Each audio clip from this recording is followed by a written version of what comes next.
est-ce que déjà, pour commencer, c'est le même niveau pour vous que les Verts, notamment? On en parlait tout à l'heure. Tu parlais de l'état d'esprit, Alexandre, que tu voulais que, que l'OM attaque le match avec les mêmes intentions. Déjà, est-ce que tu considères le Havre comme à peu près le même niveau que Saint-Étienne, ou peut-être en dessous, ou peut-être un peu mieux, sachant qu'au Non, classement, en tout cas, ils sont en dessous. pour moi, ça s'équivaut, hein. Kiff Il n'y a kiff. pas il y a pas de grosses différences. Le scénario, on peut peut-être déjà un petit peu l'écrire, hein. Ils vont arriver bloc bas. Je crois que c'est pas mauvais sur les coups de pied arrêtés, je crois, au niveau du hack. Mhm. Mais après, dans le jeu, ça marque pas beaucoup de buts. Ça en prend beaucoup. Euh, je, Ça me ferait vraiment mal qu'ils fassent même un match nul à la maison. Ah oui. Ça me gonflerait beaucoup, beaucoup, beaucoup, Euh, hein. Donc non, moi je pense que le hack, je te dis, il faut faire la même entame que contre Saint-Étienne, à savoir vraiment du sérieux tout de suite.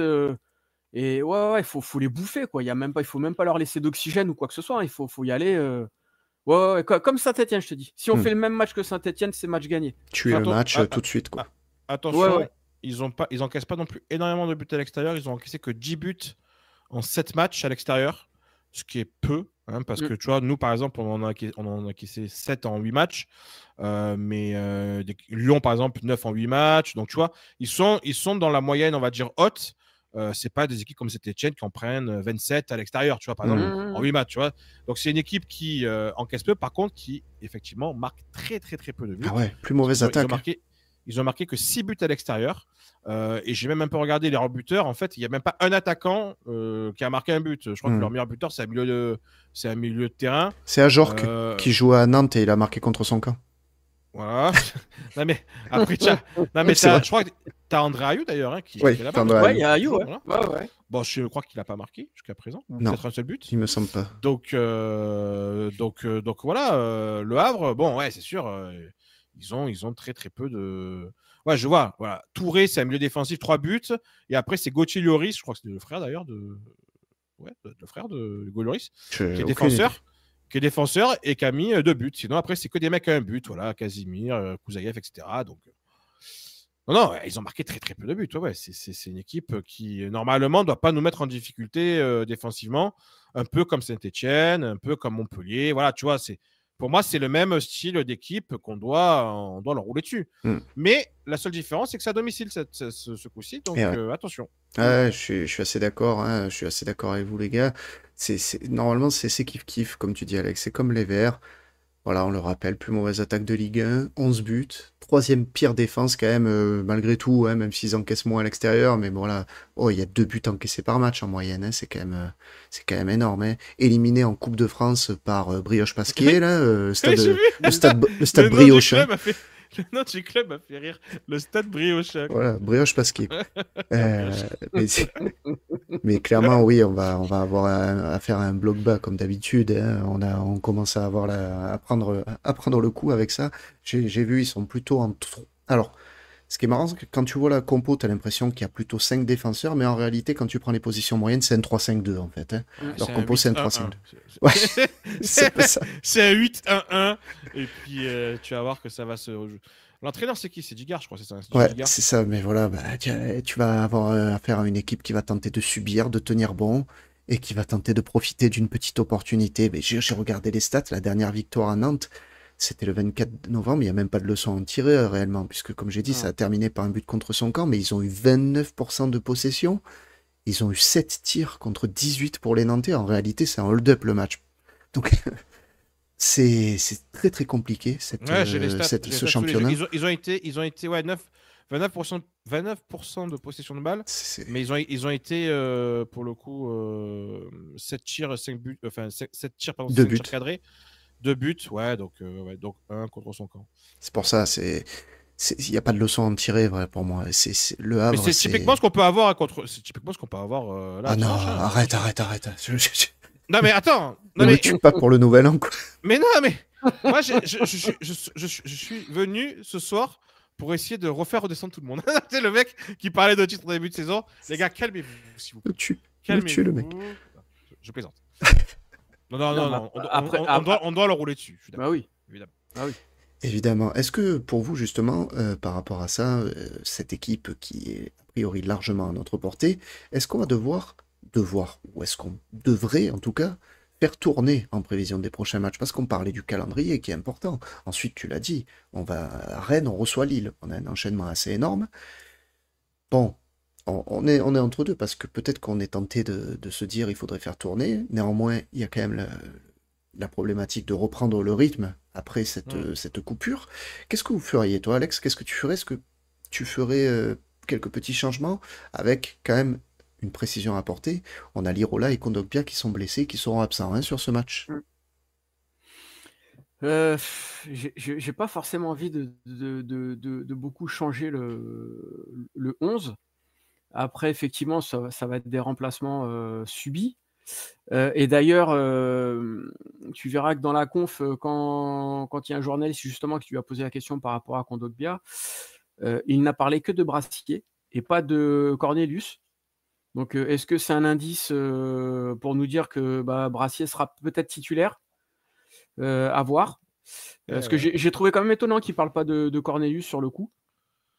Ouais. Parce que moi, il me semblait quand même que dans la hiérarchie, Il était passé devant. il était passé devant. Et après, peut-être essayer un Wai, mais est-ce que Wai, c'est un match pour lui, sachant que là, tu vas tomber sur un bloc bas? Je sais pas. Il lui faut quand même un peu d'espace pour pouvoir s'exprimer. Donc, Il lui faut quoi, ce garçon, pour qu'il marque un but, en fait? C'est ça, quoi. Parce que, bon, à part jouer à Montpellier, mais bon, on va pas faire 30 matchs à Montpellier. Après, il va falloir quand même à un moment donné l'essayer, hein, de toute façon. Hein, donc, écoute, si tu l'essayes pas contre le Hack, ça m'étonnerait que tu l'utilises contre Lille ou. Donc pourquoi pas peut-être mettre Wai, effectivement, pour essayer peut-être de le relancer en ce début d'année. Mais après, pour le reste, honnêtement, moi, je change pas. Hein, je laisse le reste de l'équipe comme elle était contre Saint-Etienne. Hein. Ouais, je suis plutôt d'accord avec toi. Enfin, il y a quelques joueurs, peut-être, disons que si tu veux, peut-être concerner en tout cas tout ton groupe jusqu'à la fin de la saison, il y a des matchs comme ça où peut-être tu as des petits ajustements à faire, des petits changements à apporter. Wai, c'est clair que je pense que je lui donnerai sa chance sur ce match. Je pense que je lui donnerai sa chance. Il faut passer par là de toute manière. J'imagine mal, en fait, comme tu dis, Wai, être utilisé plus tard contre d'autres adversaires si tu le mets pas face au Havre. Et le problème, c'est que derrière, c'est terminé. On aura bien compris. Si vraiment tu le mets pas face au Havre, bon, ça va, on le reverra plus de la saison. En fait, Wai, l'histoire est finie. Et ça serait un peu dommage de pas essayer de pousser la chose jusqu'au bout, en tout cas, de pas essayer de lui donner sa chance jusqu'au bout. Je verrais bien peut-être quand même un petit Jonathan Rowe sur ce genre de match. Bloc bas, tu vois, d'aller apporter un peu de percussion, un peu de vitesse. Et écoutez, puisqu'on parlait aussi des milieux et qu'on va après parler de Valentin Rongier, je me posais la question de est-ce que ça vaut le coup de maintenir ce milieu à 3 face au Havre? C'est ce que j'allais dire, moi. Voilà, et pas apporter plutôt un Sternal ou quelque chose comme ça sur ce genre de match. Non, mais voilà, tu vois, mais d'apporter un élément offensif de plus. Un 4-2-3-1. Moi, je suis pour repasser sur le 4-2-3-1 sur ce match-là. Match à la maison, il n'y a pas l'utilité pour moi d'avoir le milieu à 3 avec la doublette, là, Houbière, Rongier. Donc, t'en fais souffler un des deux, celui que tu veux. Et puis, tu fais redescendre un peu Rabiot d'un cran. Et puis, Tchaling, 4 mecs vraiment offensifs. Donc, Lucien Riquet, que tu remets sur un côté lié gauche, parce que pour moi, tu ne peux pas le sortir. Greenwood à droite. Murillo, que tu remettras latéral droit. Tu fais défense Balerdi, puis tu mets celui qui entre Cornelius et Brassier. Merlin à gauche. Et devant, Wai, ou tu peux même faire Wai Mopé, parce que bon. Oui, pourquoi pas, tu mettre, tu vois, tu peux. Harit est disponible ou pas? Harit est disponible, mais bon, après Harit, je sais pas si sur ce match-là. Oui, pourquoi pas, tu me diras aussi, tu peux mettre Harit. Tu peux mettre un créatif. Il y a même Ismaël Koné, pourquoi pas. En tout cas, moi, j'ai pas envie, honnêtement, je vous le dis, j'ai pas envie de voir le 11 type. Très clairement. Le Le milieu à 3, là, le Rabiot, Heuberg, machin, le 11 là qu'on voit qu'on a fini la saison avec, je veux pas avoir ce 11 là sur ce match contre l'Avre. Pour moi, tu dois pouvoir gagner ce match, mais en mettant un peu des éléments nouveaux. Parce que il faut concerner tout le monde, déjà, c'est important. Il a resserré quand même vachement sa rotation, même dans ses remplacements pendant les matchs, parce que ça fonctionnait et qu'on joue des grosses équipes, ok. Mais là, c'est Le Havre à la maison. Sinon, ça sert à quoi d'avoir des effectifs de 20-25 joueurs? Dans ce cas-là, tu fais un effectif de 15 joueurs et puis basta, quoi. Tu vois ce que je veux dire? Donc, je ne comprendrai pas, honnêtement, surtout avec les échéances qui arrivent derrière, c'est-à-dire Rennes et Lille, je ne comprendrai pas qu'ils prennent le risque de mettre le 11 type pour un match à domicile contre Le Havre. On a deux philosophies, hein, tu vois. On a aussi Mario qui nous dit ça sera le 11 type, et on a notre ami Personne aussi qui nous dit commençons le match avec nos certitudes, et si on gagne, on redonne du temps aux joueurs de banc. Non, mais ça je peux pas. Alors, ok, mais si on commence à réfléchir comme ça veut dire que vraiment, on a très très peur de notre équipe, en fait. C'est-à-dire qu'on a vraiment un 11 type, 11, 12, 13 joueurs sûrs, et le reste, que des points d'interrogation. Alors, oui, pourquoi pas, mais dans ce cas-là, ça veut dire que vraiment, l'état de l'effectif, il n'est pas si bon qu'on veut nous faire croire. Et moi, je considère que cet effectif, il y a 18-20 joueurs, et tu peux concerner 18-20 joueurs. Voilà. Et c'est le Havre en face. Hein. Encore une fois, depuis tout à l'heure, je vois passer dans le chat, on doit les exploser. Bon, ben, tu dois pouvoir les exploser, même avec des joueurs qui n'ont pas beaucoup joué, des Jonathan Rowe, des mecs comme ça, des Ismaël Koné. Si eux, ils n'arrivent pas à faire la différence contre les défenseurs du Havre, bon, ben, c'est qu'il y a 2-3 questions à se poser sur le recrutement aussi. Hein. Donc, tu vois, non, il faut un Eli Wahi. Eli Wahi, par exemple, juste 2 secondes, Eli Wahi, si tu le mets pas titulaire sur ce match-là, c'est quoi le message que tu envoies à Ali Wahi sur le reste de la saison, en fait? Tu joueras plus, en fait. Hein. Bah oui. C'est terminé, quoi. Bah non. On parle, tout à l'heure, tu vois, on parlait de gestion d'effectifs, de machin, comment De Zerbi, il gère son groupe, etc. Là, c'est le match où il doit montrer que, non, les gars, on est un groupe de 18-20 joueurs, donc vous inquiétez pas, ceux qui ont moins joué en fin d'année civile. Là, ce match contre l'Havre, c'est l'occasion pour vous de vous montrer. Voilà. Moi, je le vois comme ça. Et après, tu peux ajuster. Je veux dire, tu as 5 changements dans le match. Si vraiment tu vois qu'à la mi-temps, tu es en galère et que tu n'arrives pas, eh ben à ce moment-là, vas-y, renvoie les titulaires et tu arriveras à faire la différence. Mais non, je pense qu'il faut aussi envoyer un message. C'est important, le côté titularisation, c'est important plutôt que le mec qui rentre, tu vois, pour un Wahi. Si Wahi marque en étant titulaire, ça aura plus d'impact que s'il marque alors qu'il est rentré à la 60e, tu vois, par exemple. Je le vois comme ça. Après, voilà, quand je dis il y a deux philosophies qui peuvent s'opposer sur cette partie-là, comme tu nous dis, Mario, imaginez une contre-performance avec une équipe remaniée, impossible, trop d'enjeux. Moi, je suis plutôt d'accord avec ce que dit Guillaume derrière. Il dit, en fait, c'est pas forcément une équipe entièrement remaniée hein, que l'on imagine, pour le coup, je pense, Thomas, c'est d'avoir deux, trois retouches par-ci, par-là. Avoir voilà 2-3 changements comme dit Guillaume avec Wahi qui remplace Mopé, Rowe en ailier gauche par exemple, Harit en 10, peu importe, mais voilà tu saupoudres un petit peu de changements pour essayer de concerner tout le monde. J'ai bien dit, je ne veux pas voir le 11 type. Ben, tu m'en mets 7-8, ça me va. Et après, tu me mets effectivement 2-3 éléments comme ça. Ceux qui poussent un peu les Rowe, les Harit, les Wahi, les Ismaël Koné, les mecs comme ça. Tu vois, voilà, tu en mets quelques-uns. Et puis tu vois ce que ça donne. Mais de toute façon, il faut, hein, parce que derrière, il y a des gros matchs. Et je vous prends un autre exemple. Imaginons, on met le 11 type. Et je sais pas, moi, Rabiot se pète contre le Havre. Vous n'avez pas la haine? Vous vous dites pas, ah ben, on aurait pu quand même se passer de Rabiot contre le Havre? Voilà, par exemple, match de reprise. Non, mais on peut le voir dans les deux sens. Donc, c'est important de faire attention. Je te vois pensif, Alex. Tu veux rajouter quelque chose sur le sujet? Tu voulais...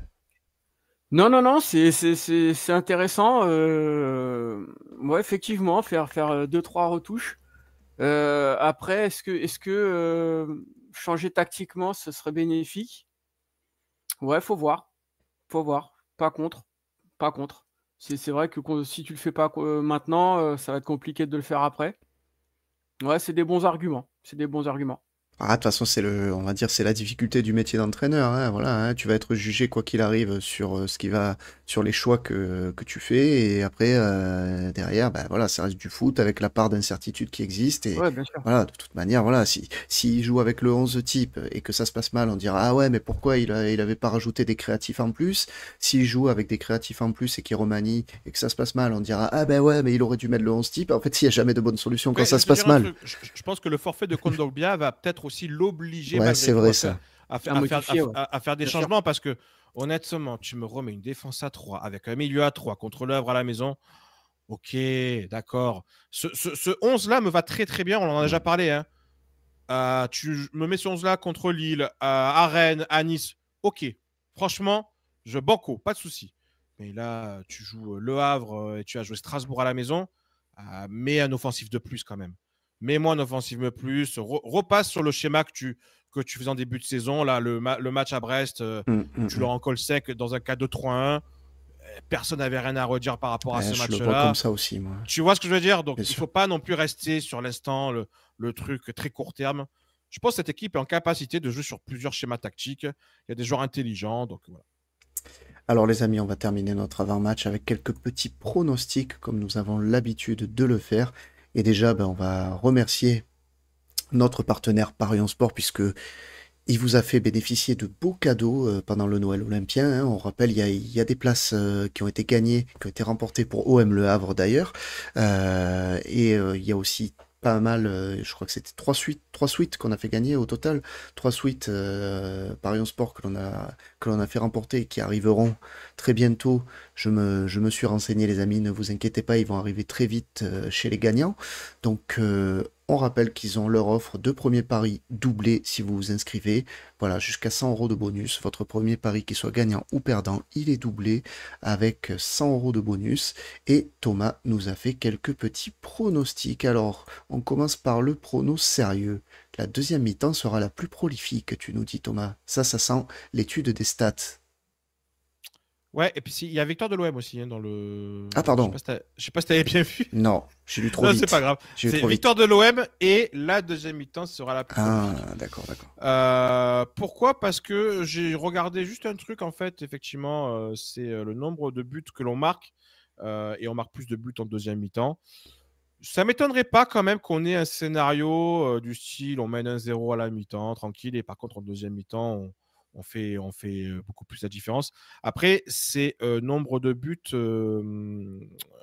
global, hein. C'est pas que sur l'OM, hein, évidemment. Ouais. Hein. Ça peut être aussi le Havre qui marque un but en fin de match, par exemple, genre de conneries.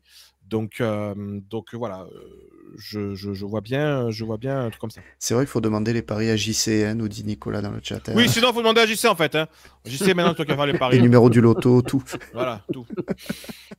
Et le petit prono fun, alors, score exact, tiens. Belle cote. Ouais, écoute, c'était compliqué de trouver quelque chose d'intéressant en termes de buteur parce que, bon, les cotes, voilà. Pour trouver en tout cas une très, très, très belle cote. Donc, je me suis dit, allez, je vais partir sur un prono, enfin, un score exact. Et je pars sur un 3-1. Score de reprise pour moi, tu vois. Voilà. Petit score de reprise, on va gagner 3-0, on se prendra un but de merde à la fin parce que on va se Parce que c'est déconcentrer. l'histoire. C'est l'histoire Parce de que l'eau. c'est comme ça. Non, mais bon, après, peut-être pas, mais je vois quand même peut-être le marquer un petit but, tu vois, le petit but d'André Ayou, toujours pareil, de toute façon, des trucs comme ça. C'est Voilà. vrai, ça tient, ouais. Voilà. T'as pas Et regardé puis, la cote André Ayou non, buteur? j'ai pas regardé la cote d'André Ayou, mais Ah. elle doit être belle. Je pense qu'elle doit être très, très belle. Elle doit être pas mal, tiens. Mais voilà. Oui, je vois un 3-1. Honnêtement, franchement, c'est le minimum. Est-ce que ces paris sportifs t'inspirent, Alex? Est-ce que le petit 3-1, tu le sens possible, ou tu avais Moi, je peut-être voyais, autre chose en tête? moi, c'était clean sheet. Ouais. Clean sheet et victoire 2, 3 ou 4 buts d'écart. Ah oui. D'accord, ouais. Oui, bon, oui. Voilà. Et but de Greenwood, bien sûr. Et but de Greenwood, évidemment. Ça serait bien d'ailleurs qu'il marque, hein, parce que Oui, Ouais. s'il veut finir meilleur il a buteur. beaucoup marqué Oui, déjà. Non, mais il a beaucoup marqué à l'extérieur, mais c'est vrai qu'à domicile, Ouais, c'est ce que je te disais au c'est début. le genre de match où il faut justement qu'il marque. Tout à fait, les amis. Bah écoutez, on va en terminer là avec les paris sportifs, et on va rappeler donc que voilà, vous pouvez vous inscrire pour bénéficier de l'offre de bienvenue de Parions Sport avec le petit lien d'affiliation qui est en dessous dans la description de la vidéo. Et bien entendu, Pardon, excuse-moi. vas-y. Je lisais le message de JC. J'ai viré ma femme par précaution. Attends, j'ai pas vu. Qu'est-ce qu'il a Du coup, marqué? j'ai viré ma femme par précaution.